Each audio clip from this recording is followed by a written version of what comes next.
Welcome viewers. This is AK Chaudhary from the Global English Classes Bidon. In today we will discuss the most important objective question from the chapter Sweetest Love I Do Not Know. So let's get started this chapter. Question number first है आपका Sweetest Love I Do Not Go has been written by dash. ये chapter को लिखा गया है किसके द्वारा? Option A John Keats, B W.H. Auden, C John Donne, D none. सही जवाब होगा आपका option C John John. John Donne ने लिखा है किस चैप्टर को? Sweetest love I do not go. Question number second, dash has been described as a metaphysical poet. किसको डिस्क्राइब किया गया, वर्णित किया गया है मेटाफिजिकल पोएट के रूप में? Option A Kamala Das, B T.S. Eliot, C Rupert Brooke या डी जॉन डन। सही जवाब होगा option D John John. John John एक मेटाफिजिकल पोएट है। Question number third, hath means dash in modern English. Hath का मतलब क्या है मॉडर्न इंग्लिश में? आधुनिक जो इंग्लिश है आपका, जैसे इंग्लिश को तीन फेज में बांटा गया है, ओल्ड इंग्लिश, मिडिल इंग्लिश और मॉडर्न इंग्लिश। तो जब ओल्ड इंग्लिश था उस टाइम पे हैथ वर्ड का यूज किया जाता था, HATH हैथ। जो आजकल मॉडर्न इंग्लिश में क्या है? Option A has, B had, C have या डी नन। सही जवाब होगा आपका ऑप्शन ए हैज। जो ओल्ड इंग्लिश में था हैथ, वो मॉडर्न इंग्लिश में क्या है? हैज है।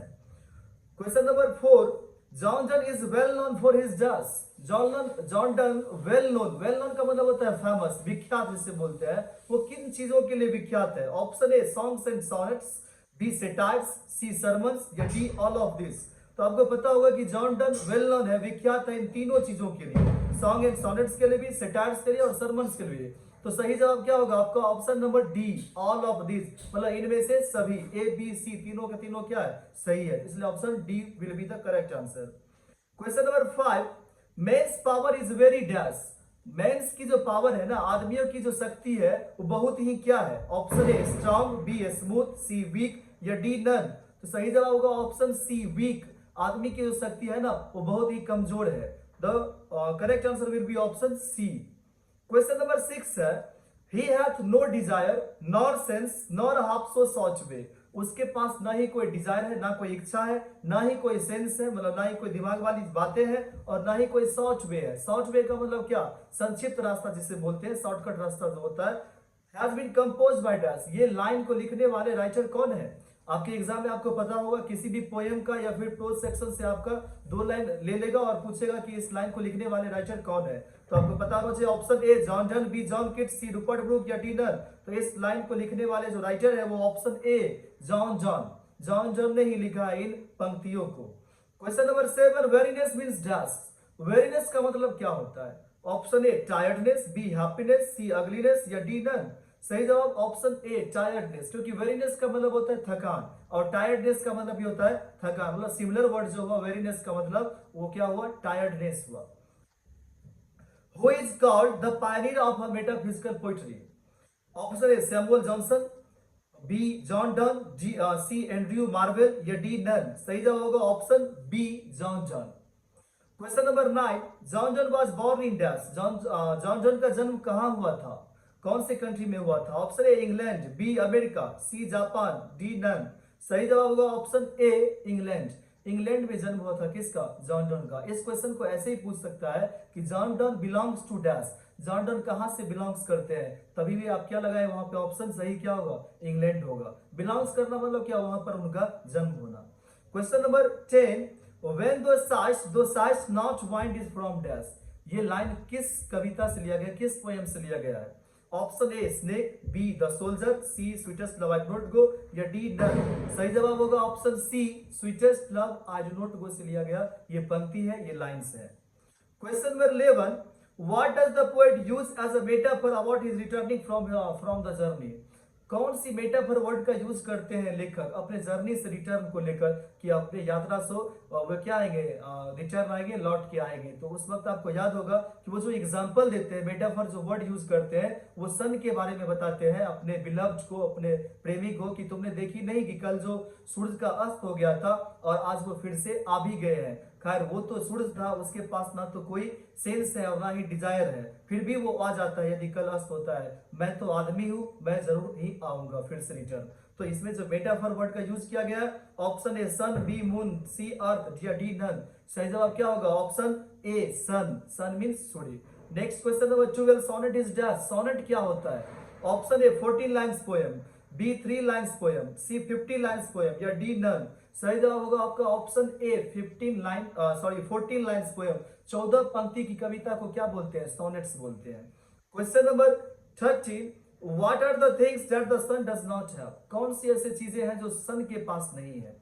Option A ability and wish, B sense and love, C sense and desire या डी नन। सही जवाब होगा option C sense and desire. Sense और डिजायर किसके पास नहीं होता है? सन के पास नहीं होता है। Question number 14, John Donne is preparing to go on dash. John Donne prepare कर रहा है, तैयारी कर रहे हैं कहां पर जाने की? ऑप्शन ए अ जर्नी, किसी यात्रा पर, बी द माउंटेन, पहाड़ पर, द चेयर, कुर्सी पर या डी नन। सही जवाब होगा option A a journey. John Donne जो प्रिपरेशन कर रहे हैं, तैयारी कर रहे हैं, वो कहां पर जाने की? तो जर्नी पे, एक यात्रा पे जाने की तैयारी कर रहे हैं। Question number 15, the sun has no half so short way but the dash has. सन के पास कोई शॉर्ट वे नहीं है, कोई संक्षिप्त रास्ता नहीं है, लेकिन किसके पास है? Option A man, B bride, C groom या डी नन। सही जवाब होगा ऑप्शन ए मैन। मतलब सूरज के पास तो कोई शॉर्टकट वे नहीं है, लेकिन आदमी के पास है। यदि यहीं पे होता ऑप्शन ए में पोएट होता, तो पोएट भी क्या होता? सही होता। वहां पे राइटर, मतलब उनके पास भी है, मतलब शॉर्टकट वे है, वो अपने बारे में बताना चाहते हैं। Question number 16, John Donne had seen the sun setting dash. John Donne ने देखा था सूरज को सेटिंग, सेट मतलब क्या? अस्त होते हुए। कब? The day before yesterday. The day before yesterday का मतलब क्या? परसों, बीता हुआ परसों। द डे आफ्टर टुमारो, आने वाला परसों। यस्टर नाइट, बीती हुई रात को, या फिर नेक्स्ट डे, अगले दिन। सही जवाब क्या होगा? Option C yesternight. बीते हुए रात को देखा जॉन डन ने सूरज को अस्त होते हुए। Question number 17, John Donne was sent to jail for dash. John Donne को जेल भेज दिया गया फॉर डैश, कितने समय के लिए? Option A some time, B more time, C 10 years या डी 6 इयर्स। सही जवाब क्या होगा आपका? Option A some time. John Donne को जेल भेज दिया गया था कुछ समय के लिए, some time. Question number 18, John Donne is better than the dash. John done अच्छे हैं, बेहतर है, किसकी तुलना में? ऑप्शन ए मून, बी सन, सी अर्थ या डी नन। सही जवाब होगा ऑप्शन बी सन। वो जो मेटाफर वर्ड के यूज किए थे ना, सन के कंपेयर में जॉन डन बताते हैं कि मैं उनसे क्या हूं? बेहतर हूं। Question number 19, John Donne wants to go away not because he is tired of his dash. John Donne चाहते हैं जाना क्योंकि वो थके नहीं है। वो बोलते हैं कि मैं जा तो रहा हूं बाहर, लेकिन इसका मतलब ये नहीं कि मैं टायर्ड हूं तुमसे। किससे बोलता है ये बात? Father in law, A option A father in law, option B mother in law, C beloved या डी नन। सही जवाब होगा ऑप्शन सी बिलव्ड। अपने प्रेमी से बोलता है जॉन डन कि मैं जा तो रहा हूं तुमसे दूर, लेकिन इसका मतलब ये नहीं कि मैं तुमसे ऊब गया हूं। Question number 20, John Donne was born in dash family in 1572। John Donne का जन्म हुआ था किस फैमिली में? 1572 में जो इनका जन्म हुआ था। याद रखेंगे इस बात को भी आप कि जॉन डन का जन्म हुआ था 1572 में। किस फैमिली में? Option A Catholic, B Hindu, C Muslim या डी नन। सही जवाब होगा option A Muslim, option A Catholic. एक कैथोलिक फैमिली में जॉन डन का जन्म हुआ था। उस वक्त पूरे इंग्लैंड के लोग क्या थे? एंटी कैथोलिक थे, और इसीलिए इन्हें ऑक्सफोर्ड यूनिवर्सिटी से विदाउट डिग्री इन्हें लीव करना पड़ा, उस यूनिवर्सिटी को छोड़ना पड़ा था। Question number 21, John Donne got married dash. John Donne ने शादी किया किससे? Option A patron's daughter, B patron's niece, C patron's sister या डी नन। तो सही जवाब क्या होगा? Option B patron's niece. जो पैटर्न वर्ड का मतलब, पैटर्न मतलब क्या था? आश्रयदाता, जो आपको आश्रय दिया रहने के लिए, उसी के नीस मतलब भतीजी भी होता है और भांजी भी होता है, तो उसी से शादी कर लिया था कौन? जॉन डन ने। तो the correct answer will be option B. Thank you for watching this video. मिलते हैं फिर नेक्स्ट वीडियो में, तब तक के लिए इतना ही।